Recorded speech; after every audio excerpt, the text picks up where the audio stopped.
नमस्कार दोस्तों, आप सभी का हमारे YouTube चैनल ट्रिक सबसे तेज में स्वागत है। आज के वीडियो में हम बात करेंगे रीजनिंग के मिसिंग नंबर के क्वेश्चन की।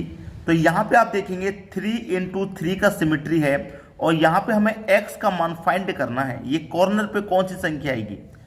इस तरीके के प्रश्न में सबसे आसान तरीका होता है कि हम देखें कि बड़ी संख्या किधर है हमारी। तो मैं चलूंगा, देखिए नीचे की तरफ ऐसे चलूंगा तो बड़ी संख्या 85, ऐसे चलूंगा 145 और ऐसे चलूंगा तो मुझे x का मान फाइंड हो जाएगा। तो सबसे पहले तो मुझे यही देखना है कि ये मेरा 85 या 85 कैसे आया। तो नीचे की तरफ चलूंगा तो 6 का और 7 का कुछ ना कुछ तो किया होगा जिससे कि 85 बन गया है, कुछ ना कुछ तो किया होगा। ऐसे ही 8 और 9 का कुछ ना किया होगा कि 145 बन गया। बिल्कुल उसी तरीके से आपको 12 और 14 का कुछ करना है और x का मान फाइंड हो जाएगा। ठीक है, चलिए अगर मैं 6 का स्क्वायर करता हूं तो 36 होगा। 6 का मैंने क्या कर दिया, वर्ग कर दिया स्क्वायर। मैं 7 का भी वर्ग कर दूं तो 49 होगा और दोनों का वर्ग करके अगर मैं जोड़ूंगा तो 6 और 9 15 का 5 कैरी का 1, 4 और 3 7 और कैरी का 1 जोड़ दूंगा तो 8, यानी कि 85 मिल गया मुझे। कैसे मिला, दोनों संख्याओं का वर्ग करके जोड़ दिया। बिल्कुल ऐसे ही यहां पे भी मैं क्या करूंगा, दोनों का वर्ग, तो 8 का वर्ग कर दूं तो 64 होगा और 9 का वर्ग कर दूं तो 81 होगा और दोनों को जोड़ें 4 और 1 5, 8 और 6 14, 145 हो गया। और यहां कितना 145 ही तो है।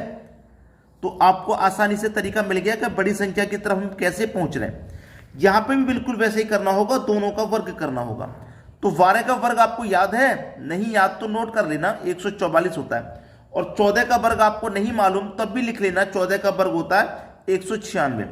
ठीक है, वर्ग की दोस्तों आपको बता दूं कि आप कंपटीशन एग्जाम की तैयारी कर रहे हैं तो वर्ग आपको याद होने ही चाहिए, वर्ग आपको याद होने चाहिए। ठीक है, अगर आपको वर्ग याद नहीं है, मान लीजिए आपको वर्ग याद नहीं है तो वर्ग निकालने की कोई ट्रिक तो कम से कम समय में वर्ग को निकाल दे। ठीक है, अभी मैं बताऊंगा ट्रिक। आप देखो, दोनों को जोड़ दो, 4 और 6 10, 10 का 0 कैरी का 1। ठीक है, 9 और 4 13 कैरी का 1 जोड़ देंगे तो 14, 14 का 4 फिर से कैरी का 1, 1 और 1 2 और कैरी का 1 3, यानी कि 340 हो गया। कहाँ है 340, ये रहा आपके सी ऑप्शन में 340। ये बिल्कुल सही जवाब होगा। अब देखिए आपको वर्ग याद नहीं है, मान लीजिए आप 20 तक वर्ग याद कर लेंगे, 30 तक वर्ग याद कर लेंगे, आ जाए कभी मान लीजिए कि 56 का वर्ग निकालो, तो सबसे आसान ट्रिक मैं बता रहा हूं, 56 का मल्टीप्लाई 56 से ही कर दो। ट्रिक क्या रहती है, जैसे दो संख्या का मल्टीप्लाई दो संख्या से करना है तो पहली ट्रिक है कि इन दोनों संख्याओं का मल्टीप्लाई करें। फिर ठीक है, फिर दूसरा स्टेप क्या है, क्रॉस मल्टीप्लाई करना। फिर तीसरा स्टेप क्या है, इन वाली संख्याओं का, पहले तो इन वाली संख्याओं का मल्टीप्लाई है तो 6 का मल्टीप्लाई 6 से करूंगा 36, कितना हो गया 36, कैरी का 3 आ गया, साइड में लिख लिया 3। फिर दूसरा स्टेप है कैंची का गुना, तो 6 का मल्टीप्लाई 5 से करेंगे 30, 6 का 5 से करेंगे 30, 30 ऐसे 30 ऐसे दोनों मिला के कितना हो गया 60 हो गया। याद रखना क्रॉस मल्टीप्लाई जो करेंगे उनको जोड़ लेते हैं, जैसे 6 पंजे 30, ठीक है, फिर से 5 6 30, 30 और 30 कितना हो गया 60, कैंची का गुना करके कितना हो गया, दोनों को जोड़ के 60, 60 में जोड़ेंगे कैरी का 3 तो 63 हो गया। तो 63 का कितना आ जाएगा भैया 3 और कैरी का आ जाएगा 6, कैरी का कितना आ गया, अब 6 आ गया। अब तीसरा स्टेप है ये वाला, यानी कि इन संख्याओं का मल्टीप्लाई, 5 का 5 से करो 25, 25 में जोड़ दो 6 तो ये हो जाएगा 31, यानी कि ये आपका बिल्कुल सही जवाब है। क्लियर है, सभी की समझ में आ रहा है। तो दो संख्याओं का आपको स्क्वायर नहीं पता है, 55 56 57 58 कोई भी हो, कोई भी संख्या हो, नहीं पता आपको उसका वर्ग नहीं पता है, तो आप ये तरीका इस्तेमाल करेंगे मल्टीप्लिकेशन का। स्टेप मैंने बता दिए, एक ही लाइन में आंसर आता है तो आपका कम से कम समय में हो जाएगा। ठीक है, चलिए अब देखेंगे अगला प्रश्न। अगला प्रश्न है, प्रश्न में आप देखेंगे ये रहा मिसिंग नंबर, ये भी आपका 3 इंटू 3 का प्रश्न है और ये रहा आपका मिसिंग नंबर। यहां पे कौन सी संख्या आएगी ये बताना है। अब प्रश्न में बड़ी संख्या की बात करें तो आप ऐसे ऊपर की तरफ चलेंगे तो बड़ी संख्या है, ऐसे ऊपर की तरफ बड़ी संख्या है, ऐसे ऊपर की तरफ बड़ी संख्या नजर आएगी, आपको आएगी कि नहीं। तो देखिए अगर मैं ऐसे ऊपर की तरफ बड़ी संख्या कैसे भी बनाता हूं तो ऐसे नहीं बन पाएगी।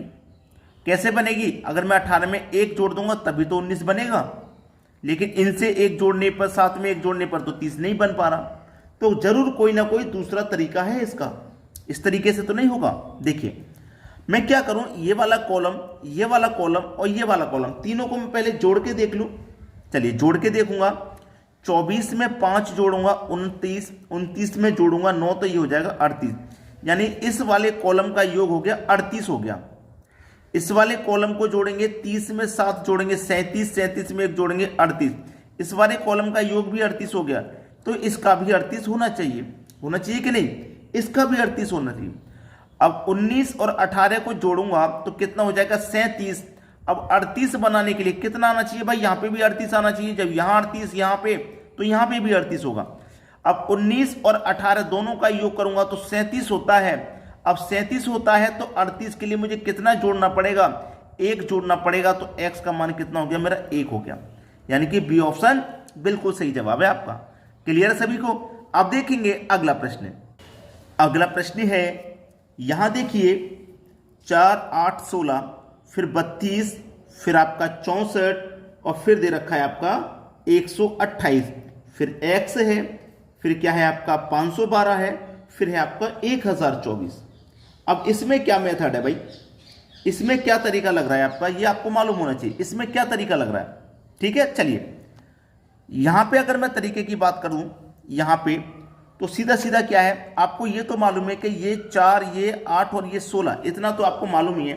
ठीक है, यहां तक तो कोई दिक्कत नहीं, लेकिन 4 से 32 कैसे बना, 8 से 64 कैसे बना, 16 से 128 कैसे बना, बात सब ये है।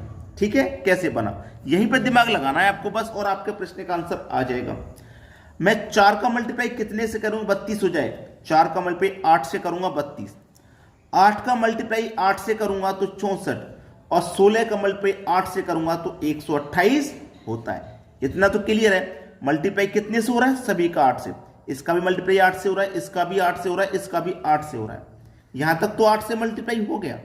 अब यहां से 64 से 512 पे आने पर कितने से मल्टीप्लाई करना पड़ना है, कितने से मल्टीप्लाई करना है भाई, 64 से 512 पे आ रहा है, तो यहां पे भी 8 से मल्टीप्लाई कर रहे हैं क्या, यहां पे भी 8 से मल्टीप्लाई कर रहे हैं, करके देख लीजिए, कोई परेशानी नहीं है। 128 का मल्टीप्लाई कितने से कर दो आप, 8 से कर दो, मालूम हो जाएगा ये संख्या आ रही कि नहीं आ रही। 8 हुआ तो 64 का 4, कैरी का 6। ठीक है, कर देता हूँ, 8 दूनी का 16, 16 में 6 जोड़ देंगे, 16 में 6 जोड़ देंगे तो 22, 22 का 2 और कैरी का बचेगा 2, 8 एकम 8, 8 में 2 जोड़ देंगे 10, यानी कि 128 का मल्टीप्लाई 8 से कर दिया तो 1024 आया। ऐसे ही 64 का मल्टीप्लाई भी 8 से कर देंगे तो 512 आ जाएगा। बिल्कुल वैसे ही 32 का मल्टीप्लाई 8 से कर देंगे तो ये वाली संख्या मिल जाएगी। भाई देखिए, इसका मल्टीप्लाई 8 से हुआ, फिर मल्टीप्लाई 8 से हुआ, इसका मल्टीप्लाई 8 से हुआ, फिर 8 से हुआ, ऐसे चल रहा है। 32 का मल्टीप्लाई 8 से कर दो, 8 दूने का 16 का 6, कैरी का 1, 8 त्रिक का 24 और कैरी का 1 25, यानी कि 256 हो गया। 256, डी ऑप्शन बिल्कुल सही है आपका। तो क्वेश्चन सभी को क्लियर हो गया। अब देखेंगे अगला प्रश्न। अगला प्रश्न है, ये क्वेश्चन थोड़ा बड़ा नजर आ रहा है, 3 into 4 का क्वेश्चन है। ये रहा क्वेश्चन मार्क, यहां पे x का मान फाइंड करना है आपको। ठीक है, यहां पे कौन सी संख्या आएगी, देखिएगा यहां पे क्वेश्चन की बात करें तो थोड़ा सा डिफिकल्ट क्वेश्चन है, दिमाग लगाना भी मुश्किल लग रहा है, लेकिन अगर आपकी प्रैक्टिस अच्छी होगी, आप हमारे रेगुलर व्यूवर्स हैं, रेगुलर वीडियोस को देखते हैं, तो आपकी सारी समस्याएं खत्म हो जाएंगी। मैथ्स और रीजनिंग आपको सबसे आसान लगेगा। अगर आप रेगुलर हमारे वीडियो देखेंगे, मैथ और रीजनिंग का डर खत्म हो जाएगा आपका। देखिएगा, अगर मैं एक संख्या को छोड़ के यहां पे आ जाऊं तो 6 कमल पे 4 से कर दूंगा, 6 कमल पे कितने से कर दूंगा, 4 से कर दूंगा कि नहीं, तो 6 कमल पे 4 से कर दूंगा, कितना हो जाएगा भैया 24। फिर एक संख्या जो बची है 3 कमल पे 8 से कर दूं, भाई इन दोनों का मैंने मल्टीप्लाई किया था, अब इन दोनों का मल्टीप्लाई कर दूं तो 8 का 3 से करेंगे तो कितना हो जाएगा, 6 का 4 से किया तो 24, 22 गलती से लिख गया 24, और 3 का 8 से किया तब भी यहां पे कितना हो गया 24, दोनों बराबर हैं भाई, दोनों मल्टीपल बराबर हैं। फिर यहां पे भी करो एक संख्या छोड़ के, 18 का 3 से करो तो 54, फिर 2 का 27 से करो, 27 दूनी ये भी 54 होता है, तो ये भी बराबर आया, आया कि नहीं। बिल्कुल वैसे ही इनका बराबर आएगा, इनका भी बराबर आएगा। तो 9 का पहले 5 से कर दूं तो 45, तो इनका भी कितना आना चाहिए भाई 45 आना चाहिए। तो यहां पे कौन सी संख्या आएगी कि 15 से मल्टीप्लाई करने पे 45 आ जाए, यहां पे 3 आएगी। 15 का मल्टीप्लाई 3 से करूंगा तो 45 होता है कि नहीं होता, तो एक्स का मान मेरा 3 आ गया, जो कि सी ऑप्शन में है। तो आसानी से सभी प्रश्न आ गए, कोई दिक्कत नहीं किसी को। अब आप मुझे कमेंट करके बताना आपको कौन सा वीडियो चाहिए, किस चैप्टर से चाहिए, किस वीडियो को आप ज़्यादा पसंद कर रहे हैं, किस वीडियो की आपको ज़्यादा ज़रूरत है, उस चैप्टर का नाम कमेंट कर दें। और वीडियो को यहाँ पर जो आप देख रहे हैं इसको शेयर कर दिया करें, सभी तक शेयर कर दें। जो आपके फ्रेंड हैं, आपके जो तैयारी कर रहे हैं, आपके इस घर में, आपके पड़ोस में, सबको बताया करें कि भाई ये क्वेश्चन ऐसे सॉल्व होते हैं, सबको शेयर किया करें। ठीक है दोस्तों, धन्यवाद।